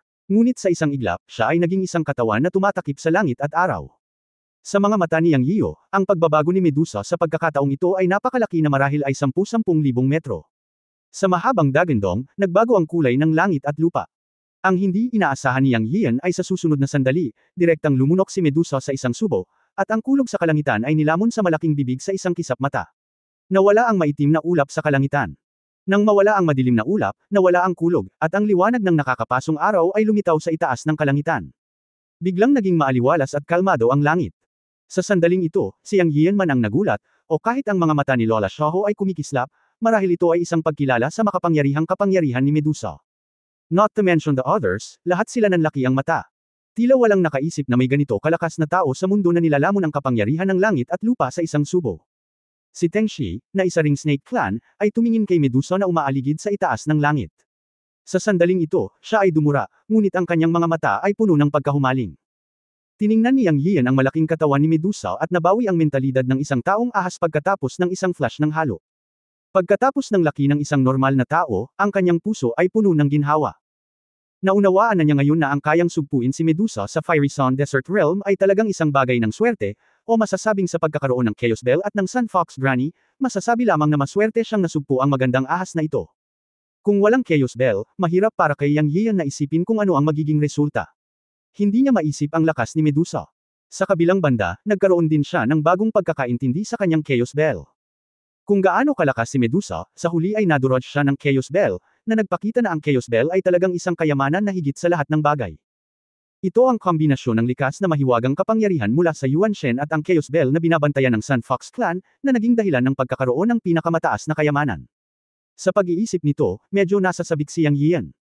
May isip na sa hinaharap, habang bumubuti ang kanyang cultivation level at tumataas ang kanyang lakas, ang kapangyarihan ng paggamit ng Chaos Bell ay hindi maiiwasang lalakas at lalakas, na nangangahulugan na magagawa niyang sugpuin ang malakas na tao ng Heavenly Dao level sa hinaharap. Ang ideyang ito ay nagpang-inig sa kanyang puso. Siyempre, ito ay isang nasasabik na panginginig. Pagkatapos ng lahat, pinagkadalubhasaan niya ang isang kayamanan na nalampasan ang antas ng Heavenly Dao. Para sa kanya, ito ay isang magandang bagay. Para sa kanyang hinaharap na nakamamatay na pakikipaglaban sa Supreme Emperor. Ang isla na minarkahan ng Master Demon God Dao Palace ay lumitaw. Nang mawala sa pag-iisip si Yang Yian, ang boses ni Huang Shulang ay umalangaw sa kanyang mga tainga. Noon lamang siya bumalik sa kanyang katinuan, inalis ang kanyang imahinasyon, at tumingin sa direksyon ng daliri ni Huang Shulang. Tamang-tama, sa dulo ng antas ng dagat, lumitaw ang isang kumikinang na isla, na siyang islang nakatala sa liham ng paanyaya ng Demon God Palace. Totoo naman, ungol ni Yang Yian. Pagkatapos ay dumiretso ang grupo sa isla. Isang napakalaking isla, na matatagpuan sa kailaliman ng tiwangwang na dagat, na napapaligiran ng dagat, ay parang isang nakahiwalay na isla. Hindi nagtagal, pinangunahan ni Teng Shi ang lahat upang mapunta sa isla. Sa sandaling ito, marami ng Diyos sa islang ito. Bawat isa sa kanila ay may malakas na aura, at lahat sila ay nasa plaza sa gitnang bahagi ng isla. Sa gitna ng plaza ay isang Liangyi Gate. Ang malaking parisukat na kayang tumanggap ng daan-daang libong Diyos ay mukhang abala sa mga tao sa sandaling ito. Itinuturing na may kalahating taon pa bago ang kaganapan ng Demon God Palace. Mukhang hindi pa nabubuksan ang gate sa Demon God Palace, at lahat ay naghihintay. Hiniling ni Yang Yian kina Medusa at Sun Fox Granny na alisin ang kanilang mga aura at panatilihing mababa ang profile. Ayaw niyang magdulot ng hindi kinakailangang gulo. Kung may dalawang makapangyarihang tao sa antas ng Heavenly Dao na lumitaw sa kanyang paligid, tiyak na siya ay magiging isang nakasisilaw na presensya. Bago makuha ang prutas ng ginseng, mas mainam na panatilihing mababa ang profile. Kasama ang nasa itaas na antas ng Magic God na si Sun Fox Saint, hiniling ni Yang Yian sa lahat na panatilihin ang isang pinipigilang aura at panatilihing mababa ang profile. Gayunpaman, mayroong higit sa 200 mga gwardya na nanguna sa paraan sa isang maayos na paraan, kasama si Teng Snake bilang isang bundok. Sa daan, gumawa ng paraan ang ilang Diyos sa plaza. Sa mga salita ni Huang Shulang, kailangang ayusin ang produksyon. Pagkatapos ng lahat, sila ang mga Panginoon ng isang panig. Ang mga maaaring pumunta upang lumahok sa kaganapan ng Demon God Dao Palace ay walang alinlangan na magiging mga dakilang Diyos at Panginoon ng isang panig. Kung wala ang kinakailangang karangyan, mababa ang tingin sa kanila ng iba. Normal ang karangyan na ito. At ito ay napakababa. Dahil mayroon talagang 10,000 mga koponan, daan-daang mga Diyos ay talagang low-key. Nais ni Yang Yian na manatiling mababang profile, ngunit ito ay nangyari na kabaligtaran. Hindi nagtagal pagkatapos niyang maglakad, bago niya marating ang Liangyi Gate sa gitna ng plaza, hinarang siya ng isang bulag. Ang punto ay tina-target nila si Yu Linglong, ang Saint of the Sun Fox, at maging si Medusa. Galit na galit si Yang Yian noong una, ngunit pagkatapos mag-isip tungkol dito, nagpasya siyang huwag magsalita ng anuman, dahil ang mga nanggugulo ay pinupuntirya ang hitsura ng 3 babae, at isa si Medusa sa kanila. Nanood lang siya ng palabas. Dahil hindi gumana ang pagiging low profile, magiging high profile siya. Hayaang turuan ng Medusa ang mga bulag na halimaw na ito ng leksyon. End of this chapter. Pahingi naman ng like, share at subscribe mo na rin para updated ka sa susunod na kabanata. Salamat.